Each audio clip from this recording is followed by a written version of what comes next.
ഇന്ന് പവർ റൂമിനകത്ത് ജയിൽ നോമിനേഷനെ കുറിച്ചുള്ള ചർച്ച നടക്കുകയാണ്. ആരെ നോമിനേറ്റ് ചെയ്യും? ഈ ആഴ്ചത്തെ ജയിൽ നോമിനേഷൻ എന്നുള്ളത് കടുകട്ടിയാണ്. കാരണം അങ്ങനെ ജയിലിലേക്ക് നോമിനേറ്റ് ചെയ്യുവാൻ തക്കവണ്ണമുള്ള കുറ്റങ്ങൾ ചെയ്ത ആൾക്കാരൊന്നും ഈ ആഴ്ച അവിടെ ഉണ്ടായിരുന്നില്ല.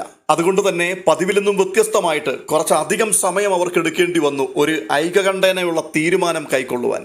അവിടെ വെച്ച് അപ്സരയുടെ പേര് ഒരാൾ പറയുന്നുണ്ട്. അപ്സരയുടെ പേര് പറഞ്ഞപ്പോൾ ഉടൻ തന്നെ അൻസിബ പറഞ്ഞു, അപ്സരയെ അങ്ങനെ നോമിനേറ്റ് ചെയ്യാൻ എങ്ങനെയാ പറ്റുക? അവളല്ലേ കഴിഞ്ഞ ആഴ്ച ഏറ്റവും നന്നായി ഗെയിം കളിച്ചയാൾ.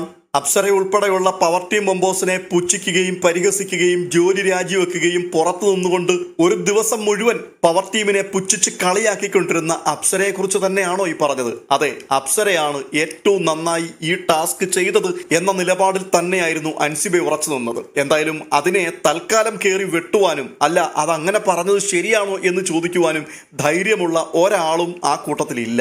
ഈ വിഷയം 1-2 വീഡിയോകൾ ചർച്ച ചെയ്തതാണ്. പിന്നെയും ഇത് പറയാനുള്ള കാര്യം, ഇത് കഴിഞ്ഞിട്ട് ഒരു വലിയ രസമുണ്ടായി. അവസാനം ഋഷിയെ കുറെ ആൾക്കാർ ചേർന്ന് നോമിനേറ്റ് ചെയ്തു. ഋഷിയെ നോമിനേറ്റ് ചെയ്തതിനു ശേഷം ഋഷിയുടെ അവസരം വന്നപ്പോൾ ഋഷി അപ്സരയുടെ പേരാണ് പറഞ്ഞത്. അപ്സരയുടെ പേര് പറഞ്ഞിട്ട് ഈ ടാസ്ക് കുളവാക്കിയതിൽ വലിയൊരു ഉത്തരവാദിത്വം അപ്സരയ്ക്കാണ് എന്നുള്ള രീതിയിൽ തന്നെ പറഞ്ഞു. എല്ലാം കഴിഞ്ഞിട്ട് ഋഷിയും അൻസിബയും തമ്മിൽ ഒരുമിച്ചിരിക്കുന്ന സമയത്ത് ഞാൻ അപ്സരയുടെ പേരാ പറഞ്ഞത്, കുഴപ്പമുണ്ടോടി എന്ന് അൻസിബയോട് ചോദിക്കുന്നു. അപ്പോൾ അൻസിബ പറഞ്ഞത്, ഒരു തെറ്റുമില്ല, നീ കറക്റ്റ് കാര്യം തന്നെയാണ് പറഞ്ഞത്. ശരിക്കും ഈ നിലപാടിനെ എന്താണ് പറയേണ്ടത്? ഈ ഡബിൾ സ്റ്റാൻഡ് എന്നൊക്കെ പറയുന്ന വകുപ്പിൽ ഇത് വരുമോ? പ്രേക്ഷകരായ നിങ്ങൾ അഭിപ്രായം പറയണം കേട്ടോ.